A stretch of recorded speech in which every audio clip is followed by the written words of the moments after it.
hablando de dos inquietudes que quedaron pendientes del día de ayer, que nos quedaron por ahí pendientes porque hacían referencias como a temas que íbamos a tratar hoy.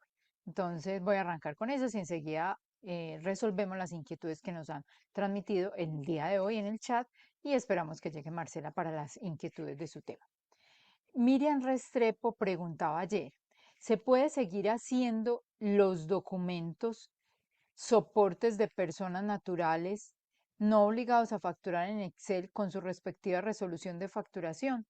No sé si me están escuchando, que por ahí alguien dijo que no se escuchaba. No sé si me confirman mis Yo le compañeros escucho si me bien, escuchan. Ángela. Sí, se Ok, escucha. listo. Ok. De Bueno, pronto les voy a hacer una claridad, qué pena con el sonido, que a veces, pues como nosotros debemos conectarnos desde audífonos para que el sonido en el video quede bien, eh, ustedes también pueden configurar el video para subirlo al 100% y también utilizar audífonos, porque cuando el expositor está usando audífonos, puede que tergiverse el sonido si la persona no nos está escuchando. Entonces la idea es que lo suban al 100 y en la medida de lo posible que también ustedes usen el audífono. ok, gracias. Ya me haces una señal ahí cuando estés o te vas a quedar de una vez para preguntar. Bueno, entonces la pregunta era esa, que si se pueden seguir haciendo los documentos soportes de personas naturales no obligados a facturar en Excel con su respectiva resolución de facturación. Bueno, entonces, ¿qué es lo importante recordar? Que cuando entró en vigencia el decreto 358, la resolución 0042 para allá en el 2020, entró dentro del mundo de los documentos soportes ese documento que hacemos por el no obligado a facturar. Entonces, ese documento soporte, nosotros antes lo llamábamos como un documento equivalente, pero ya empezó a tener la connotación de documento soporte en adquisiciones efectuadas a no obligados a facturar, que desde marzo del 2020 se tenía que hacer, en agosto del 2020 era mediante resolución, yo tenía que decirle a la DIAN, venga, deme una resolución para habilitar, y en el 2022, en agosto del 2022, empezó su transmisión electrónica, si no estoy mal, son esas fechas. Entonces, ¿qué pasa? Cuando una persona natural me presta unos servicios y ella no está obligada a facturar por las condiciones que hizo de análisis de la norma, ella sigue expidiendo una nota de cobro en la que dice honorarios, contabilidad, mes de mayo. Listo, su nota de cobro porque no es un obligado a facturar. Luego de tener ese dato de el obligado, que no es un obligado a facturar, voy a hacer mi mayor esfuerzo porque si se escucha bajito, algo se daña. Entonces, no es un obligado a facturar. La nota de cobro sigue siendo el documento válido para el ámbito comercial y contable. Él le presta esa validez jurídica en materia comercial de poder soportar la operación, esa transacción de prestación de servicios y también para el ámbito contable en el registro contable. Pero en el mundo fiscal yo tengo que tomar esa nota de cobro y llevarla al documento en adquisiciones efectuadas o no obligados a facturar, documento equivalente en adquisiciones efectuadas o no obligadas a facturar. Entonces, ese documento tiene que tener una resolución de autorización por la DIAN y ese documento se tiene que transmitir en forma electrónica para aquellos que los tengan que hacer valer como prueba dentro de ese documento. Hay un grupo, aquí recordando, hay un grupo por ahí de personas que tienen la posibilidad de no hacerlo electrónicamente y es si no es un facturador. Si necesita tener ese documento soporte y no es un facturador electrónico ni nada, tiene la posibilidad de seguir haciéndolo en físico. Si quiere, ahorita más tardecito, busco como la norma y se las comparto, pero es la norma del documento y ya cada día vemos más que las personas naturales se vuelven facturadores electrónicos. Entonces, ese soporte hay que tenerlo en forma electrónica también. Entonces, bueno, ahí estamos pues dentro de ese esquema, esa es una inquietud. Y la otra inquietud que estaba pendiente del día de ayer hace referencia a una inquietud que realizó Rubén Darío. Y dice, si una persona natural pensionada a través de un fondo privado o colpensiones y a la vez presta asesorías por las cuales recibe ingresos no mayores a 30 millones de pesos en el año, recibe en el año 2024 195 millones de pesos de rendimientos financieros, producto de un ahorro continuo durante 20 años en una cooperativa, está obligado a facturar electrónicamente dichas asesorías por el año 2025 por haber superado los 2.500 VT en ingresos del 2024. Entonces, nos tenemos que remitir a la resolución 00165 de noviembre 1 del 2023, en la cual, por allá en el artículo octavo, determinan quiénes son los sujetos no obligados a facturar. Y entonces dice así la resolución, artículo octavo, numeral séptimo. Las personas naturales que únicamente vendan bienes excluidos o presten servicios no gravados con el impuesto sobre las ventas, IVA, que hubieran obtenido ingresos brutos totales provenientes de esas actividades, póngase el honorario, en el año anterior o en el año en curso, inferiores a 3.500 VTs. Dentro de los ingresos brutos no se incluyen los derivados de una relación laboral o legal y reglamentaria, pensiones ni ganancia ocasional. Entonces, ¿qué le está diciendo la norma? Más o menos. Vea, un médico que tiene servicios no grabados con el IVA porque son excluidos y a la vez tiene arrendamientos de bienes. Si él, entre los arrendamientos y los servicios que presta por su actividad profesional de médico, supera los 3.500 VT, él se convierte en un facturador electrónico. No significa eso, que al convertirse en facturador electrónico tenga una consecuencia frente a el IVA, que lo vuelva responsable. No se vuelve facturador, pero sus ingresos siguen siendo lo mismo. Los de los médicos no tienen nada que ver con el IVA, son excluidos, y los del arrendamiento, pongámosle que tiene un arrendamiento de unas oficinas o locales, siguen siendo no grabados hasta que el ingreso grabado por arrendamiento lo convierta en responsable. En el caso que me plantea dentro de la inquietud, Rubén, él tiene ingresos por pensiones, entonces esos no aplican para ahí. Queda la duda es por los rendimientos financieros. Y entonces si uno se va a ver allá dentro del manual del IVA, esos rendimientos financieros, ¿a qué corresponden o cómo se clasifican dentro del IVA? Si son rendimientos como excluidos o qué connotación tiene. Entonces, en la página 28 del manual del IVA podemos ver que esos rendimientos financieros son operaciones no sometidas, son distintos a unos rendimientos financieros que son excluidos, que se generan en operaciones de crédito, que eso tiene que ver con las entidades financieras. Entonces, esos rendimientos que recibe la persona natural en el mundo del IVA se llaman no sometidos. Entonces, no hacen parte de ese tope de los 3.500 VT. Entonces, él, por más que sus rendimientos sean 194 millones, no se vuelve facturador electrónico y sus honorarios siguen siendo 30 millones de pesos sin tener que facturar y no es responsable del IVA porque la operación grabada no supera los 3.500 VTs. Entonces, vamos a ver aquí, no sé si mandaron más inquietudes o si no las voy mirando pues por acá, si las mandaron al correo. Marcela, ¿ya estás disponible? Sí, antes de arrancar, también quería hacerles Mm, otra pues recomendación por la configuración del audio. Ahí al ladito del micrófono, ustedes tienen como un triangulito, ¿cierto? Cuando ustedes van por configuración de audio, verifiquen que tanto el nivel de salida como el nivel de entrada estén al máximo, porque con la última actualización del Zoom, en el nivel de entrada lo lleva al nivel mínimo, entonces puede pasar eso, que está entrando a un volumen muy bajito al computador, ¿sí? Pero bueno, ya las recomendaciones técnicas, voy a pasar entonces con las preguntas. Eh, Tengo una pregunta de las 9:59 de Miriam Arango sobre dividendos. ¿Cómo debe entregar el certificado la sociedad sobre dividendos pagados de 2017 y siguientes para que el accionista pueda clasificarlo en la declaración de renta, teniendo en cuenta que realmente todos estos dividendos son grabados con diferentes tarifas y diferente base? A ingresos no constitutivos de renta por dividendos después del 2017.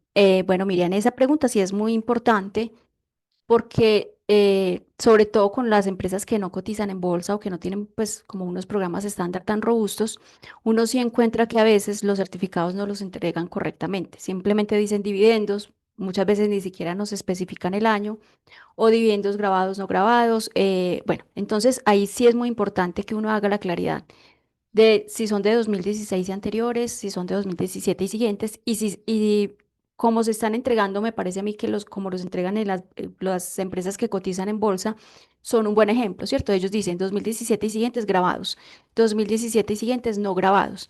Y cuando hemos hecho la verificación con los medios magnéticos, porque recordemos que estas empresas que pagan dividendos, coticen o no coticen en bolsa, cuando reportan el formato 1001, también deben decir en el formato 1001 si de la procedencia de esos dividendos nos ha coincidido, ¿cierto? Entonces nos parece importante que en el certificado se aclare. Si son los del parágrafo segundo del artículo 49, uno sabe que son los dividendos grabados porque provienen de utilidades comerciales que no cotizaron, que no pagaron impuestos en cabeza de la sociedad. Y si provienen de utilidades que sí pagaron impuestos en cabeza de la sociedad, que lo especifiquen o como no grabados o como numeral tercero del artículo 49, ¿cierto? Esa es la manera en la que se ha venido haciendo. Y sobre ingresos no constitutivos de renta, sí, todavía existen cuando se entregan dividendos en... eh, bueno, para 2017 y siguientes, ya hoy por hoy no hay no ingresos no constitutivos por dividendos en acciones, ya no existe esa operación. De hecho, si ustedes miran el formulario, ingresos no constitutivos de renta en dividendos solamente está aceptable y válido para dividendos de 2016 y anteriores.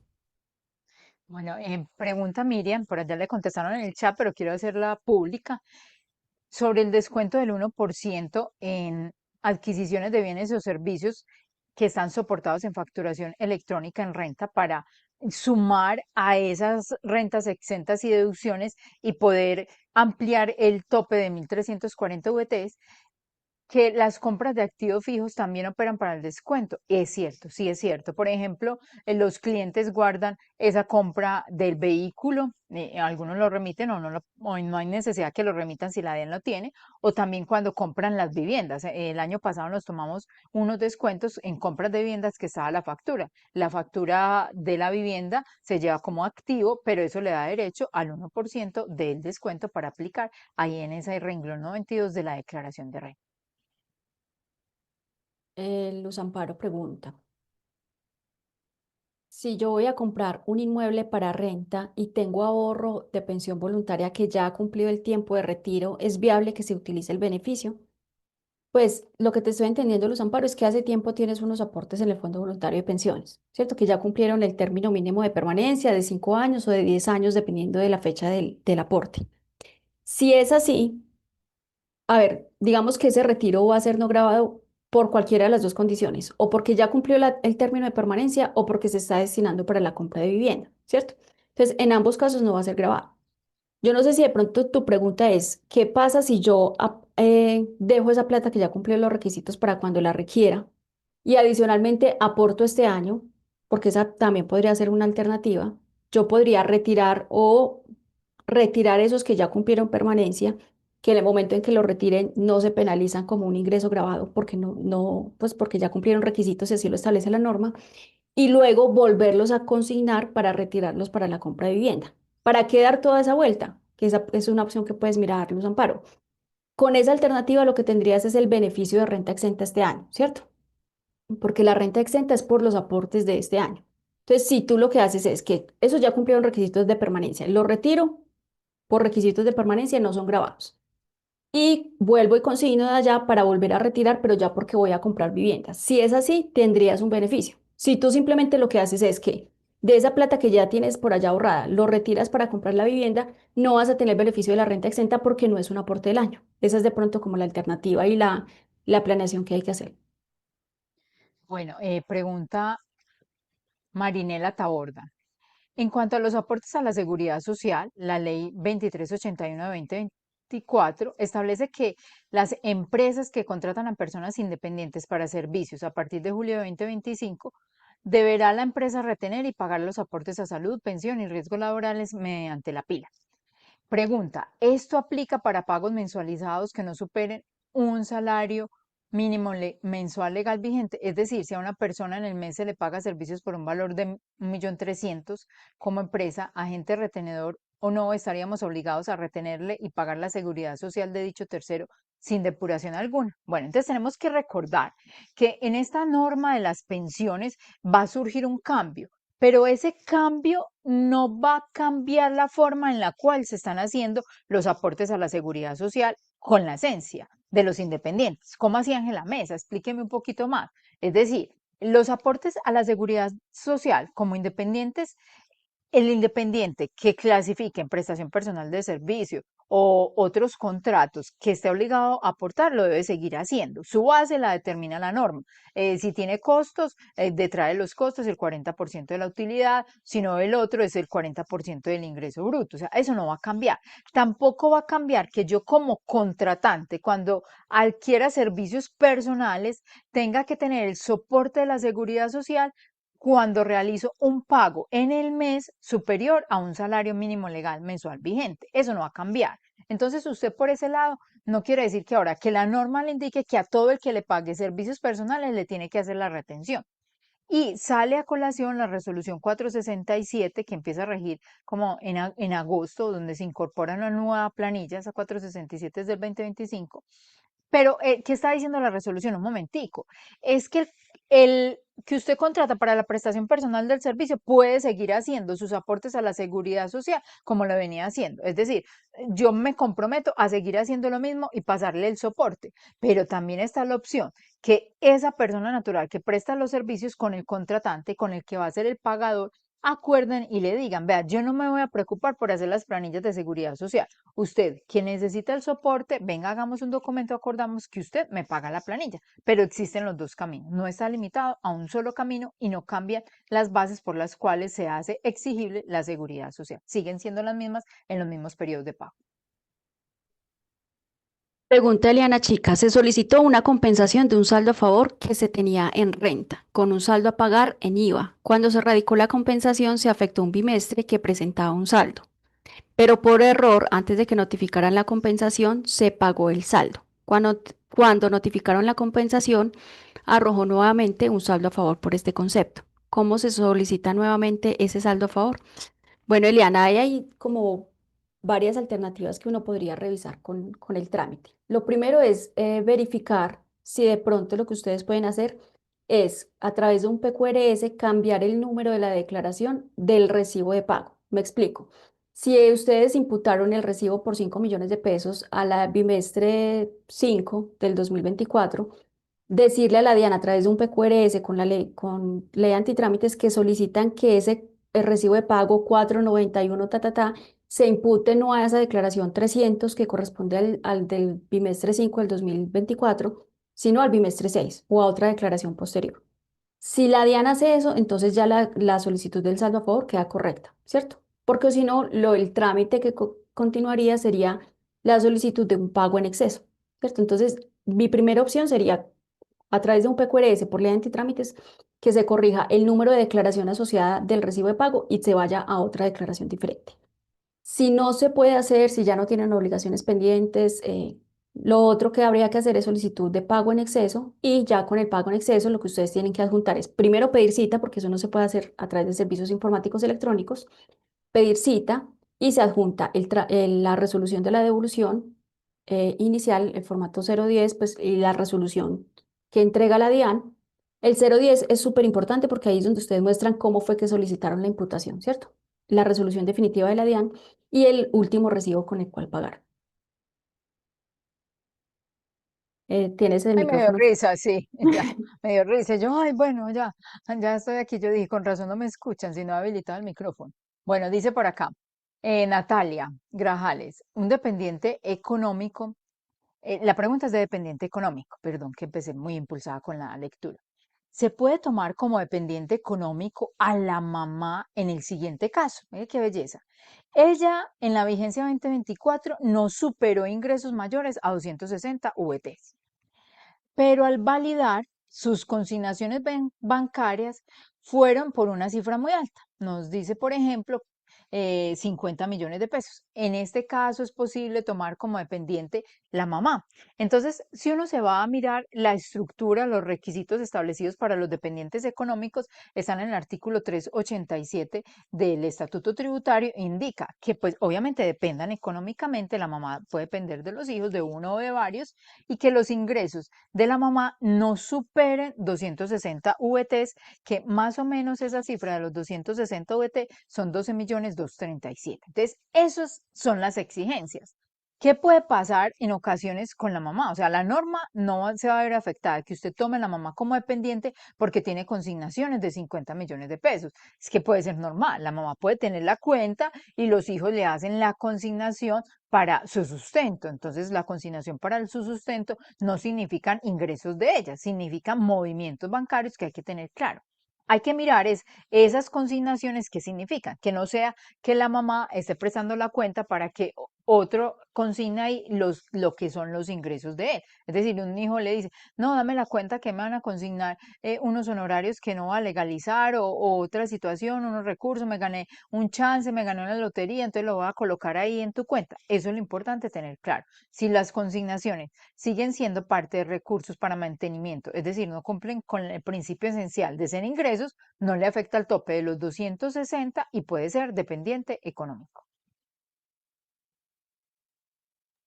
Bueno, yo aquí tengo otra pregunta de Miriam Arango sobre reajuste de costos de activos.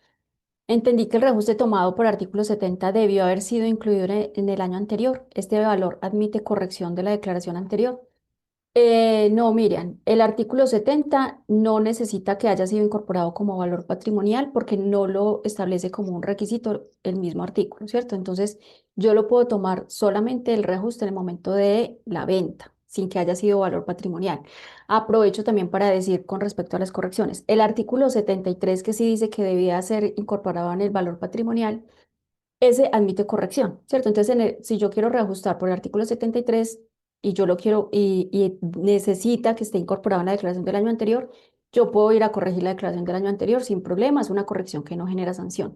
La que dice que debe ser en la declaración inicial es el avalúo catastral, que es el artículo 72, en la declaración inicial del año anterior a la enajenación. Pero ¿qué pasa con ese artículo 72? Que con esos oficios que yo les dejé ahí en el material, también me dan la posibilidad de que sea en la declaración de renta o en la declaración del impuesto predial, que se entiende que el recibo del predial es la declaración. Entonces, aún teniéndolo en el recibo del predial, también me serviría como costo fiscal. Pregunta por acá Blanca Inés. Ángela, me aclaras, tengo una persona natural que me prestó servicios hasta el mes de mayo por honorarios y él quiere volverse para solicitar costos en el año 2025. ¿Se puede hacer y le haga la retención por el 392? Entonces, bueno, hay que recordar algo. La- el, ar- el decreto reglamentario 2231 del 2023 llegó a regular unos temas de la reforma tributaria 2277, el tema de dependientes y el tema de la retención en la fuente aplicable a rentas de trabajo. Cuando yo tengo rentas de trabajo, esos honorarios que son rentas de trabajo, prestación personal del servicio, artículo 103, la persona natural tiene la opción de decir, me voy por el camino de que me apliquen la tabla de rentas de trabajo. O me voy por el camino de decir, yo tengo costos y deducciones y entonces me aplican las retenciones del artículo 392. ¿Cómo hago para decirle eso al pagador, al que adquirió mis bienes mi servicio, mejor porque es prestación personal de servicio? Yo tengo que decirle a través de la cuenta de cobro o en la factura, voy a aplicar este camino. O costos y deducciones, que la retención será 392, o voy por rentas de trabajo aplicando renta exenta del 25, entonces lléveme a la tabla que es grabado a partir de 95 VTs.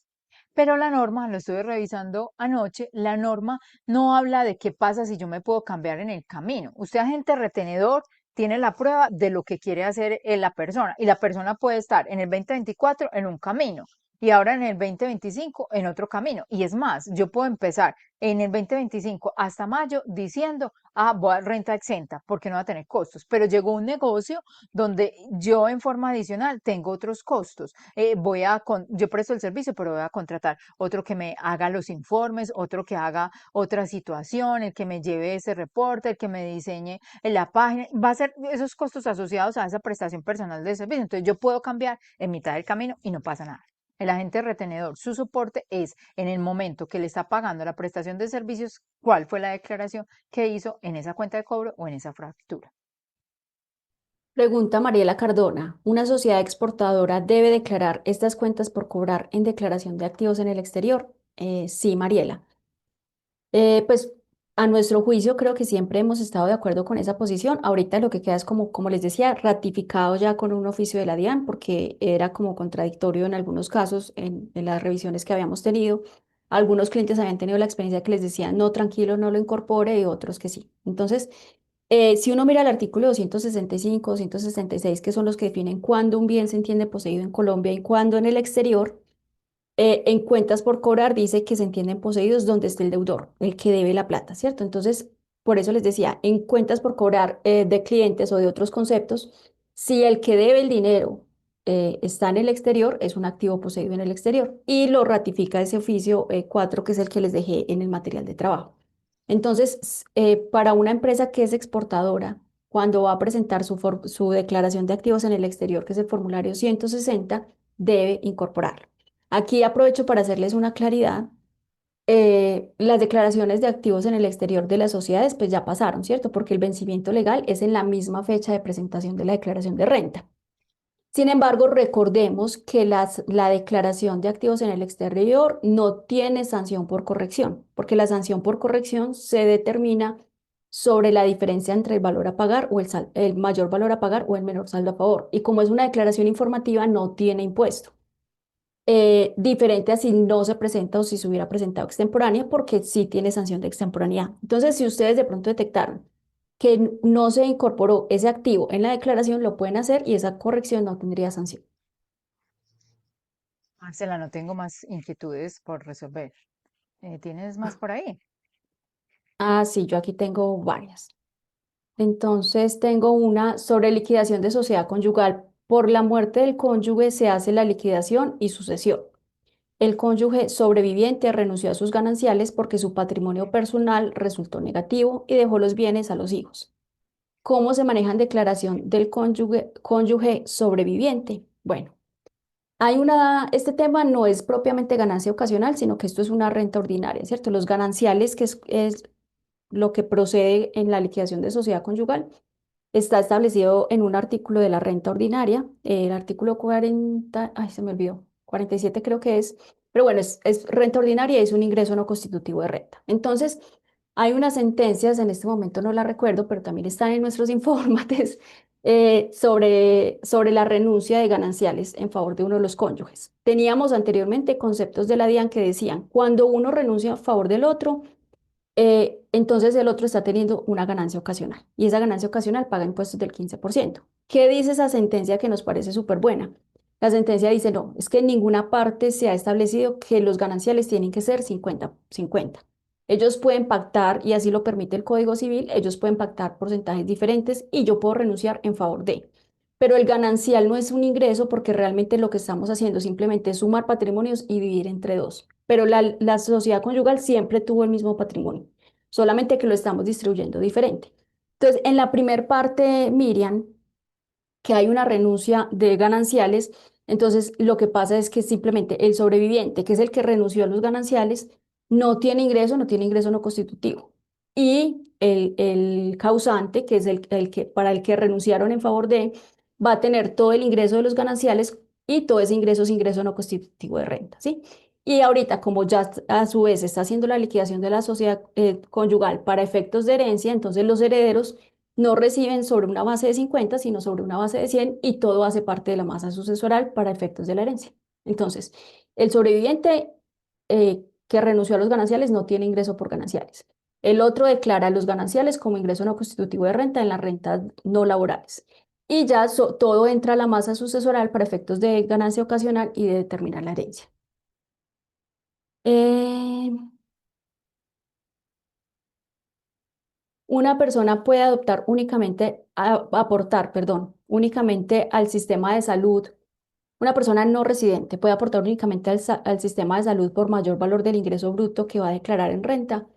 Sí, yo tengo el caso de unas personas que son no residentes, pero que aquí pues son extranjeros que vinieron en su momento, que aquí tienen a su esposa, a sus hijos, pero que ellos están viviendo en otra parte y que ocasionalmente vienen a Colombia y tienen medicina prepagada. Entonces, para que puedan acceder a un seguro particular, les obligan a hacer aportes a la seguridad social, ¿cierto? Entonces, voluntariamente aportan a salud aunque no estén aquí en Colombia, para cubrir con la prepagada también a su esposa. Entonces pueden hacer aportes al sistema de salud, aunque no estén obligados, y también pueden hacer aportes voluntarios a pensión si así lo quieren, pues optativos al sistema obligatorio de pensiones. Pregunta Luz Amparo. En la conciliación patrimonial es necesario dejar partida de gastos para subsistir, alimentación, transporte y otros.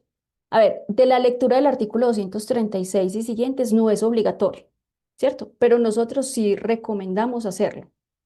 Entonces, ¿por qué? Porque es que el artículo 236 va de la mano y no nos podemos olvidar de él con el artículo 663 del estatuto, que el artículo 663 lo que dice es que yo puedo tener una sanción por gastos no explicados, sean deducibles o no deducibles. Entonces, cuando yo tuve un montón de gastos que no están explicados con renta, eso también me podría dar lugar a calcular una sanción que es equivalente al valor de los gastos que no logré explicar. Entonces, por eso es que acostumbramos a que la conciliación patrimonial no nos dé cero. ¿Por qué? Pensemos que mi renta, mi patrimonio aumentó 50 millones de pesos y yo tengo rentas exactamente de 50 millones de pesos. Entonces, digamos, la conciliación patrimonial me está dando. Pero luego van y me buscan por el artículo 663 y dicen, venga, es que usted aparece reportado en unos almacenes, usted aparece reportada en una agencia de viajes, usted aparece reportada en restaurantes. ¿Cómo hizo para gastarse estos 80 millones de pesos? Voy a decir cualquier cosa, si no tiene cómo justificar. Entonces ahí es sanción por gastos no explicados. Por eso es que procuramos dejar ese colchoncito, pues, o esa explicación también en la conciliación. Y la última pregunta que nos queda es de Miriam Arango, sobre el formato 2516 y 2517 me recuerdan la norma que establece que los no obligados a llevar contabilidad no deben presentar el formato a pesar de de cumplir topes. Sí, Miriam, es la misma norma del estatuto, que es el artículo 772-1, que dice que es para obligados a llevar contabilidad, y el decreto de la resolución, ay, el decreto de la conciliación fiscal, se me escapa en este momento. ¿Tú lo recuerdas, Ángela? ¿Cuál es el de la conciliación fiscal? La resolución 190 no, o cuál, espere, miramos acá un momentico. Si quiere, espere, miramos acá un momentico. Que dice Creo que que, es 1998, no me acuerdo no, bien. Ya, permitinos un segundito, lo consultamos acá.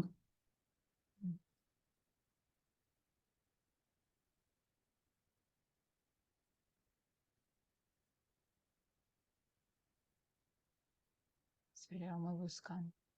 Sí, es el decreto 1998 del 2017, que fue con el cual se implementó la conciliación fiscal. Mm, mm.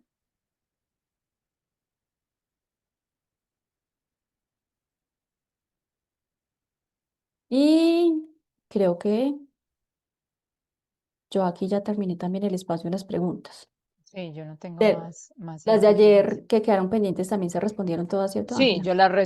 sí, quedaron pendientes dos que las respondí al inicio de la sesión de preguntas y respuestas, que eran de Rubén y de Luz Miriam. Esas quedaron ahí Ah, ya bueno. resueltas. Y Alexandra me pidió el favor que les hiciera como una claridad con respecto a las devoluciones de los no residentes, ¿cierto? Que de pronto en el espacio no fue lo suficientemente clara al especificar que cuando ella dijo que no se pueden solicitar devoluciones de saldos a favor de no residentes es cuando no son declarantes, ¿cierto? Porque puede pasar situaciones en las cuales un no residente tenga saldos a favor y por supuesto son objeto de devolución o compensación. El caso más común que se nos presenta es, por ejemplo, cuando tienen ganancias ocasionales, ¿cierto? Porque en la ganancia ocasional no retienen el 1% sobre el precio de venta, pero puede ser que no esté generando utilidad. Y entonces, toda la retención constituye pues un saldo a favor. Entonces, esa era la claridad que ella quería que les hiciera. Ya, creo que hemos terminado. Entonces, si quieres, Ángela, empieza tú con las palabritas. Yo sí. Hola, Jorge. Bueno, mil gracias a todos por hacer. Ah, por aquí me está preguntando Miriam algo que tenía pendiente era mirar cuando tenemos que seguir haciendo el documento soporte sin transmisiones cuando yo no soy un facturador electrónico, que es una norma. Yo les comparto la norma. Cuando no es facturador electrónico, lo tiene que seguir haciendo sin transmisión electrónica, sino solicitar resolución y hacerlo físico. Yo les recuerdo la norma que es en ese documento.